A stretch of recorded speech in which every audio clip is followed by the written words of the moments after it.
অস্ট্রেলিয়ার বিরুদ্ধে Indian team ঘোষণার পর থেকেই কিন্তু একটা এমন মহল সৃষ্টি হয়েছে যেখানে শুধুমাত্র কথাবার্তাগুলো এটা নিয়েই হচ্ছে যে Indian team Indian cricket team, কেন এই টিম, কিভাবে এই টিম সিলেক্ট হলো, কেন, কি জন্য, কেন রোহিত শর্মার ক্যাপ্টেন্সি চলে গেল, রোহিত শর্মা বিরাট কোহলি কি এই সিরিজের পর আর খেলবে না, জাদেজা কেন ওয়ানডেতে সিলেক্টেড নয়, মোহাম্মদ শামি কেন ওয়ানডেতে সিলেক্টেড নয়, এই সমস্ত প্রশ্ন কিন্তু উঠছে।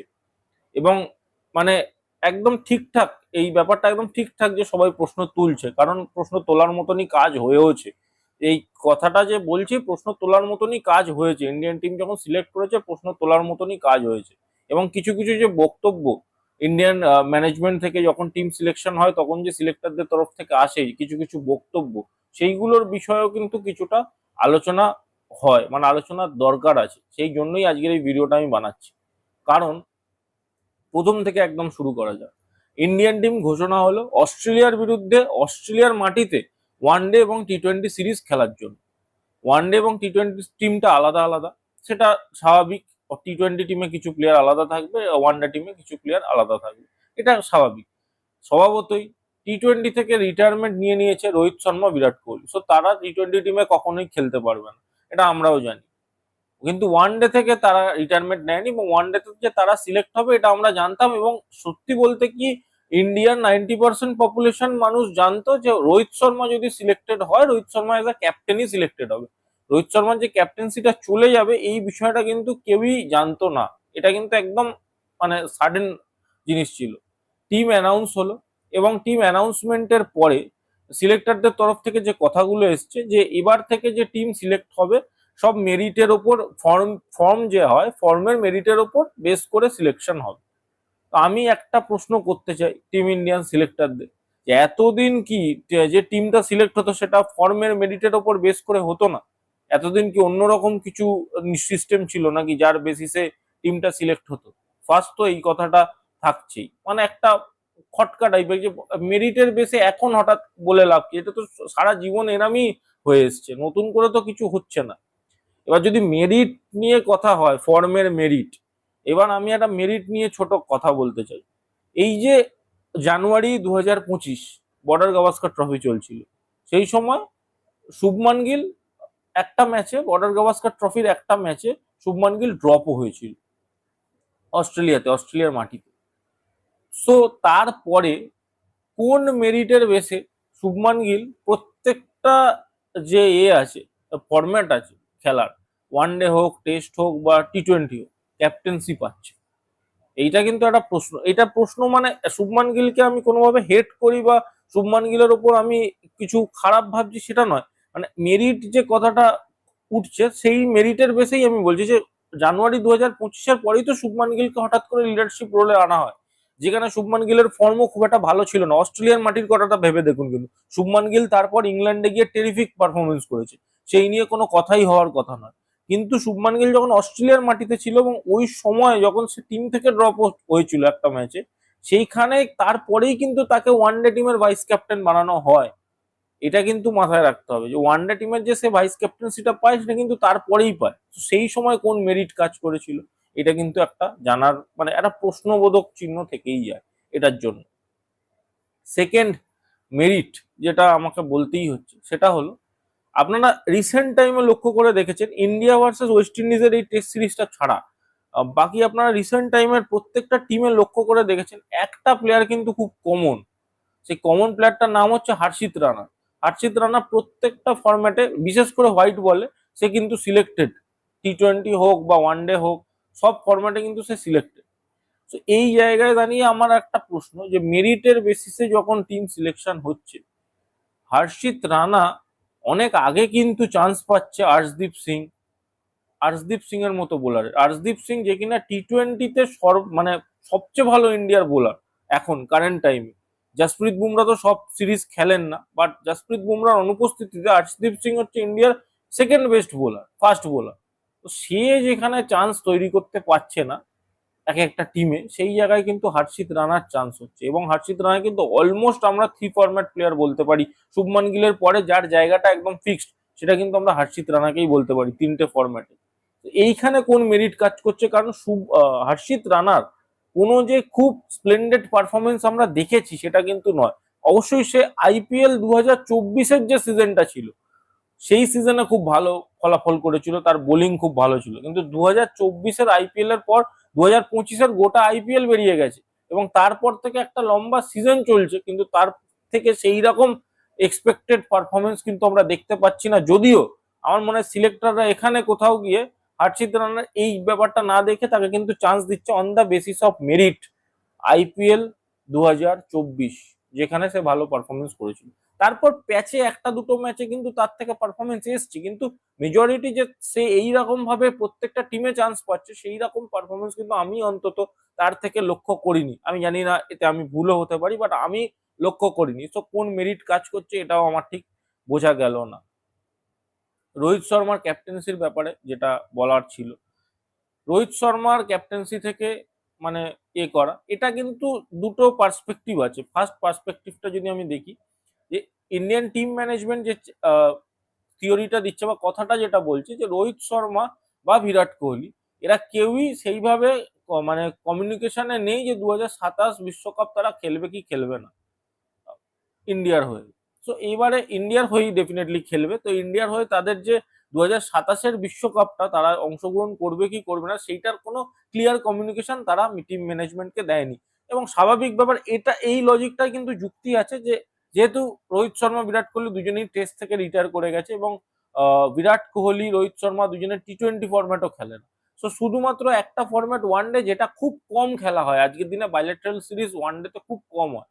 সো এই যে কম সিরিজ বা কম খেলা হয়, এর জন্য কিন্তু এদের যে ফিটনেস ধরে রাখা আরো 1.5 বছর, কম করে আরো 1.5 বছর তাদেরকে ফিটনেস ধরে রাখতে হবে এখন থেকে। তো সেই যে 1.5 বছর কি তারা ফিটনেস ধরে রাখতে পারবে, এই প্রশ্নটা কিন্তু আছে। এবার ক্যাপ্টেন্সি যাওয়ার ব্যাপারটা হচ্ছে যে তারা বলছে যদি না ফিটনেস ধরে রাখতে পারে রোহিত শর্মা, তাহলে হয়তো সে চান্স পাবে না। তাই জন্য আমরা এখন থেকে 2027-এর ক্যাপ্টেন প্রিপেয়ার করছি শুভমান গিল। অবশ্যই এইখানে ওয়ানডে টিমে শুভমান গিলকে ক্যাপ্টেন্সি দেওয়া হয়েছে এবং শ্রেয়াস আইয়ারকে ভাইস ক্যাপ্টেন্সি দেওয়া হয়েছে। যদিও অনেকের মতামত ছিল যে Shreyas Iyer should be the captain, but আমি যা বুঝতে পারছি 2026 যে টি-20 ওয়ার্ল্ড কাপটা আছে সেটা হয়তো লাস্ট সূর্যকুমার যাদবের জন্য হবে অ্যাজ আ ক্যাপ্টেন। আমার মনে হয় তারপরে শুভমান গিলকে টি-20 ক্যাপ্টেনশিপটাও দিয়ে দেওয়া হবে। এবং এটা খুব বেশিভাবে হচ্ছে যে একটা প্লেয়ারের ওপর সব ক্যাপ্টেন্সির দায়িত্ব তাকে দিয়ে দেওয়া হচ্ছে এই এজে। আমি বলছি না যে এটা হয়তো শুভমান গিলই পেত, বলারই যায়, বাট তাকে যেভাবে কনসিডার করা হলো, যে একটা টাইমে আপনি ভেবে দেখুন যখন এই ট্রানজিশন পিরিয়ড গুলো হয় তখন কিন্তু কখনোই ইজি হয় না। এক সময় এমএস ধোনির পরে বিরাট কোহলি এসছিল, তো যখন এমএস ধোনি ক্যাপ্টেন ছিল সে long time of period MS Dhoni captain ছিল, তার সাথে সাথে বিরাট কোহলি ভাইস ক্যাপ্টেন্সি করেছে, কন্টিনিউয়াস ভাইস ক্যাপ্টেন ছিল বিরাট কোহলি অনেকগুলো সিরিজে। ইভেন আপনার হয়তো মনে নেই 2013 চ্যাম্পিয়ন্স ট্রফির পরে পরে ইন্ডিয়া একটা ট্রাই সিরিজ খেলতে যায় ওয়েস্ট ইন্ডিজে, ইন্ডিয়া ওয়েস্ট ইন্ডিজ এবং শ্রীলঙ্কার বিরুদ্ধে 3 দেশের ট্রাই সিরিজ হয়। সেই ট্রাই সিরিজে এমএস ধোনি ইনজোর্ড হয় এবং এমএস ধোনির ইঞ্জুরিতে বিরাট কোহলি ক্যাপ্টেনশিপ করে এবং লাস্ট ম্যাচে এমএস ধোনি আবার এজ আ ক্যাপ্টেন আসে, তারপর ম্যাচটা জিতিয়ে দেয়। সো এমএস ধোনির আন্ডারে বিরাট কোহলি বা এমএস ধোনির সাথে বিরাট কোহলি লিডারশিপ রোলে অনেকদিন ধরেই ছিল। এমন না যে দুম করে বিরাট কোহলি ভাইস ক্যাপ্টেন হয়ে গেছে, অনেক দিন ধরে বিরাট কোহলি ভাইস ক্যাপ্টেন ছিল। তারপরে এমএস ধোনি একটা শকিং ওই সময় ইনসিডেন্ট হয়েছিল, যেটা টেস্ট থেকে এমএস ধোনির রিটায়ারমেন্টটা ছিল। আমরা কেউ ওই সময় প্রস্তুত ছিলাম না যে হঠাৎ খেলার মাঝে এমএস ধোনি সিরিজের মাঝখানে এমএস ধোনি অ্যানাউন্স করে দেবে যে আমি আর খেলবো না। এবং MS Dhoni as a captain নিজেকে স্টেপ ডাউন করেন, সে রিটায়ারই নিয়ে নিয়েছিল ফরম্যাটটা থেকে। তো তাই জন্য স্বাভাবিকভাবে যেহেতু বিরাট কোহলি অনেকদিন ধরে ভাইস ক্যাপ্টেন্সি রোলে ছিল, তাকে ক্যাপ্টেন্সি দিয়ে দেওয়া হয়। এবং এতটা স্মুথ ট্রানজিশন আমি মনে করি না আর কোনো এতে হয়েছে বলে, খুবই স্মুথ ছিল। এবং 2017-তে ঠিক চ্যাম্পিয়ন্স ট্রফির আগে, চ্যাম্পিয়ন্স ট্রফি 2017-র ঠিক আগে 2017 বছরটা পড়বে, সেই সময় একটা টিম সিলেক্ট হয়ে গেছিল। ইন্ডিয়া ইংল্যান্ডের একটা ঘরোয়া ওডিআই সিরিজ হওয়ার কথা ছিল এবং সেই সময় টিমও সিলেক্ট হয়ে গেছিল। কিন্তু তারপরে এমএস ধোনি অ্যানাউন্স করে দেয় যে আমি আর ক্যাপ্টেন্সি করব না, আমি টিমে থাকবো, আমি আর ক্যাপ্টেন্সি করব না। এবং তার আগে যে একটা স্ট্রং পিরিয়ড অফ টাইম 2015 বিশ্বকাপ থেকে বিরাট কোহলি কিন্তু ভাইস ক্যাপ্টেন্সি করছিল, ভাইস ক্যাপ্টেন্সি রোলেই ছিল। এমএস ধোনি ক্যাপ্টেন, বিরাট কোহলি ভাইস ক্যাপ্টেন। এবং 2017-র ওই সময় এমএস ধোনি অ্যানাউন্স করে যে সে স্টেপ ডাউন করে দিচ্ছে এবং বিরাট কোহলি ক্যাপ্টেন্সিটাকে টেক ওভার করে নেয়। এবং তারপরেও এমএস ধোনি আরো 2 বছর খেলে 2019 এসে লাস্ট ম্যাচ খেলে রিটায়ার করে যায়। তো বিরাট কোহলি কিন্তু এইভাবে ক্যাপ্টেন্সি পেয়েছিল। কিন্তু শুভমান গিল আর রোহিত শর্মার কেসটা কেন আলাদা আমি বলি, তার কারণ রোহিত শর্মা ক্যাপ্টেন্সি রোলে তো অনেকদিন ধরে ছিল, বাট রোহিত শর্মার সাথে যে ভাইস ক্যাপ্টেন সেটা কিন্তু শুভমান গিল ছিল না। এই শুভমান গিলকে ভাইস ক্যাপ্টেন করাই হয়েছে চ্যাম্পিয়ন্স ট্রফির আগে। চ্যাম্পিয়ন্স ট্রফির আগে হঠাৎ অ্যানাউন্স করা হয় যে এখন থেকে নতুন ভাইস ক্যাপ্টেন হবে শুভমান গিল, এবং তারপরে তাকে ডিরেক্ট ক্যাপ্টেন্সি রোলে টেস্ট ক্যাপ্টেন্সি সে পেয়ে যায়, বিকজ রোহিত শর্মা রিটায়ার করে দেয়, অ্যানাউন্সমেন্ট করে দেয় রিটায়ারমেন্টের, এবং জসপ্রীত বুমরা যেহেতু ভাইস ক্যাপ্টেন এবং ছিল, যে টেস্টের ভাইস ক্যাপ্টেন ছিল, এবং সে যেহেতু বলে যে আমি সব ম্যাচের জন্য অ্যাভেলেবেল থাকতে পারবো না, সেই জন্য হয়তো শুভমান গিলকে ক্যাপ্টেন্সিটা দেওয়া হয় টেস্টে। বাট ওয়ান ডের ক্যাপ্টেনশিপও কিন্তু Shubman Gill as a leadership রোলে মাত্র আগের সিরিজটাতেই ছিল, তারপরে কিন্তু সে আর লিডারশিপ রোলে, তার আগে সে লিডারশিপ রোলে ছিল না। হঠাৎ সে ওয়ান ডে ক্যাপ্টেনশিপও পেয়ে যায়, এবং টি-20তে সূর্যকুমার যাদবকে ক্যাপ্টেন করা হয় ঠিকই, কিন্তু তারপরেও আমি বলছি 2026-এর পরে টি-20 ফরম্যাটেও কিন্তু শুভমান গিলকেই ক্যাপ্টেন করা হবে। এবং আমি যা বুঝতে পারছি যে ইন্ডিয়া একটা ক্যাপ্টেন নিয়েই এগোতে চাইছে, টিম ইন্ডিয়া। সো তার জন্যই হয়তো শুভমান গিলকে হঠাৎ করে এরকম পুশটা দেওয়া হচ্ছে, যেটা আমি বিরাট কোহলি এম এস ধোনির ব্যাপারে বললাম। বিরাট কোহলি অনেকদিন ওই রোলটা ছিল, তারপরে সে ক্যাপ্টেন হয়েছে, full fledged captain. But Shubman গিলকে হঠাৎ করে রোলে এনেই তাকে পুরো ফুল ফ্লেজেড ক্যাপ্টেন বানিয়ে দেওয়া হয়েছে। এটা একটা কিন্তু মেরিটের ব্যাপার। আর একটা জিনিস যেটা কিন্তু না আলোচনা করলেই নয়, সেটা হলো রবীন্দ্র জাদেজা কেন চান্স পাচ্ছে না ওয়ানডে টিমে। এটা কিন্তু একটা দেখবার বিষয়। হয়তো অক্ষর প্যাটেল চান্স পাচ্ছে বলে রবীন্দ্র জাদেজা চান্স পাচ্ছে না, কিন্তু রবীন্দ্র জাদেজা কি ডিজার্ভ করে না ওয়ানডের প্লেসটা?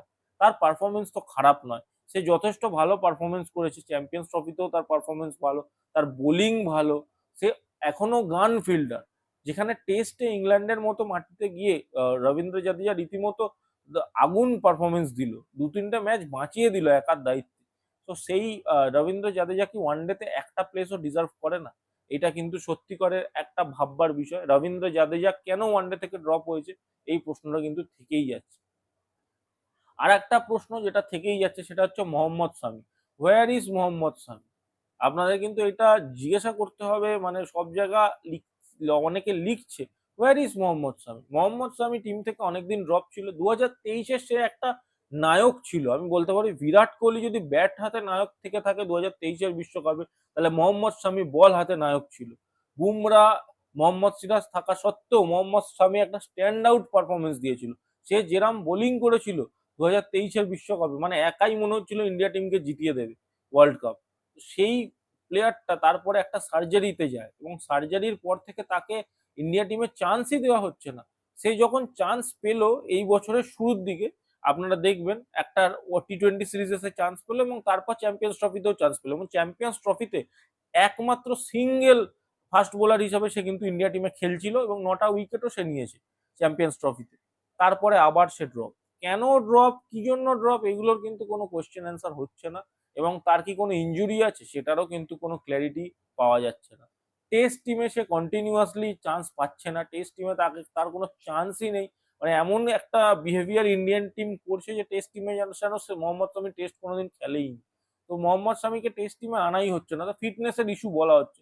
একটা বোলার রঞ্জি খেলছে, সেখানে ফিটনেসের ইস্যু হচ্ছে না, তাকে ইন্টারন্যাশনাল ম্যাচ খেলতে তার ফিটনেসের ইস্যু কি করে হয় আমি বুঝতে পারি।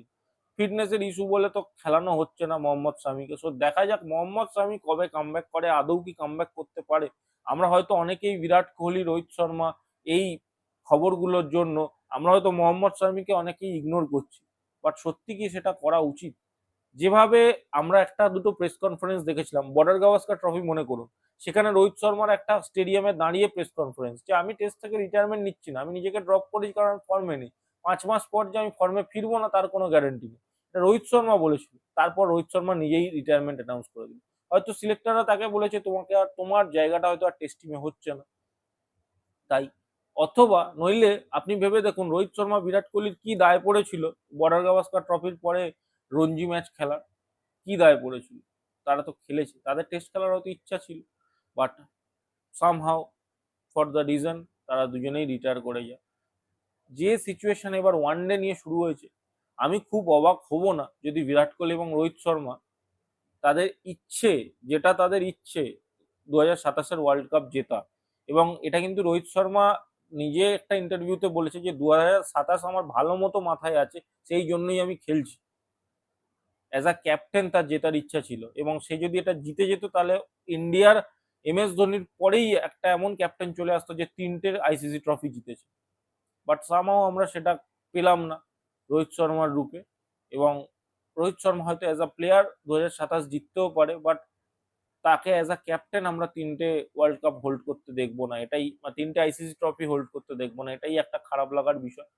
এবং রোহিত শর্মা যে ক্যালিবারের প্লেয়ার, বিরাট কোহলি যে ক্যালিবারের প্লেয়ার, আমি খুব অবাক হব না যদি তারা অস্ট্রেলিয়ার বিরুদ্ধে ODI সিরিজটার পরে টোটাল রিটায়ারমেন্টই অ্যানাউন্স করে দেয়। খুব অবাক কিন্তু হব না, কারণ যে জিনিসটা তাদের নিয়ে হচ্ছে সেটা কোথাও গিয়ে ঠিক নয়।